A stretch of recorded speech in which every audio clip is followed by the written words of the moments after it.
السلام عليكم الاخوان الاخوات، كي دايرين؟ لاباس عليكم؟ نتمنى تكونوا بخير. المهم راه غادي نبدل السميه القناه ديالي الى اذواق حسنه. المهم البنات، هذا النهار غادي نحضر معكم واحد الكيكه عائليه كتجي كبيره واقتصاديه وبالمكونات اللي كيكونوا موجودين عندكم في الدار.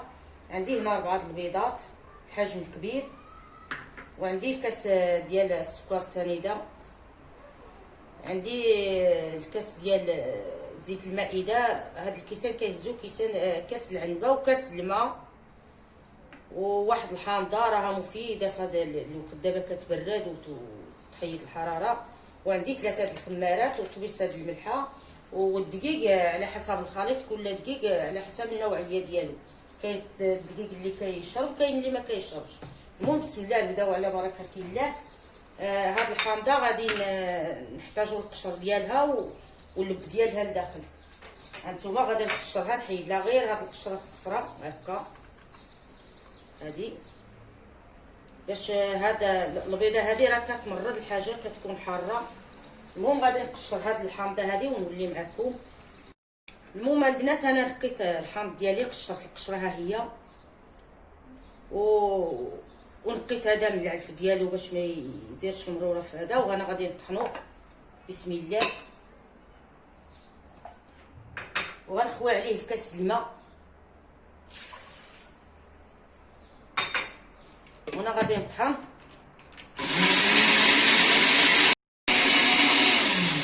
المهم البنات، انا طحنت الحامض ديالي وهنا غادي نهرس عليه البيض كلشي هنا.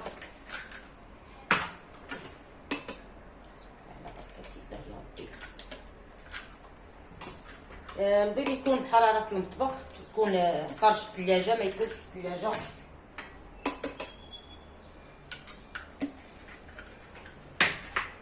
غندير السكر سنيده،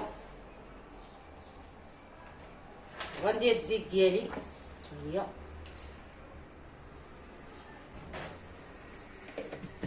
هنا غادي البنات. انا ساليت الطحين ديالي، ها هو كيفاش جا، وغنخوي في شي اناء هكا. كتجي هاد المسكوتيه البنات كتجي زوينه لذيذه بزاف. وغندير واحد شويه، واحد القبيصه ديال الملحه، غير واحد شويه.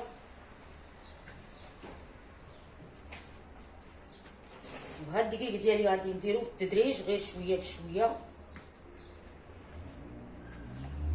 غنخوي الخماره،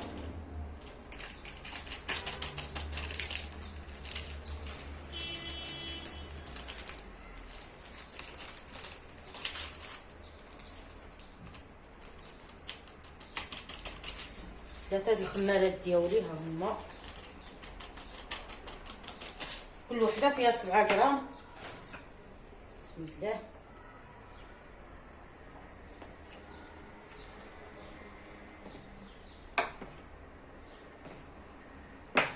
هاد الكيكه واخا يكونوا 10 د الناس راه غتقدهم، كتجي عائليه كبيره ولذيذه بهاد الحامض وصحي في هاد الوقت. هادي فطيرطات الفطره دابا اللي رحنا فيها.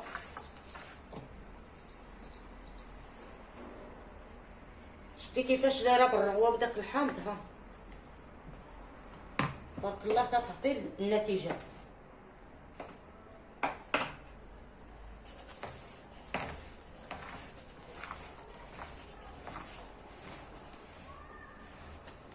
ديما الكيكه البنات لواحد الجهه هكا، ديما خلطوها غير الجهه لواحد الجهه هكا.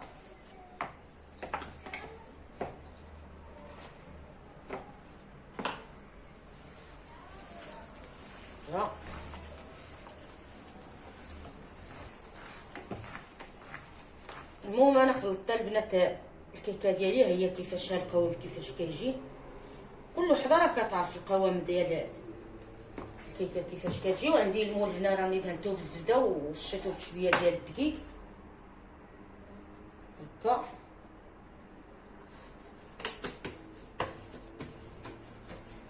المول اللي عندكم واخا ديروه غير في هذيك المقله ديال الحرشه،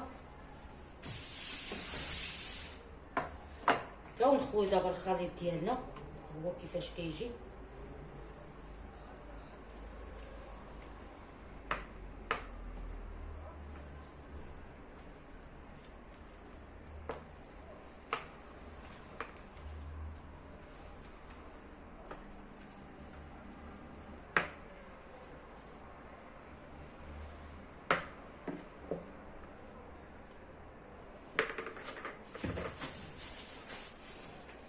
غنزازلو هكا باش تشد راسها، غادي ندخلها للفران بين المطابط غادي نولي معكم.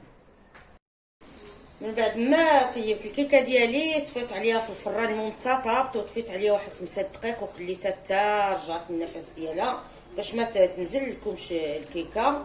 وها هو الشكل ديالها كيفاش جا. عاطيه واحد الريحه ما نقول لكمش على الريحه اللي عطات ديال الحامض.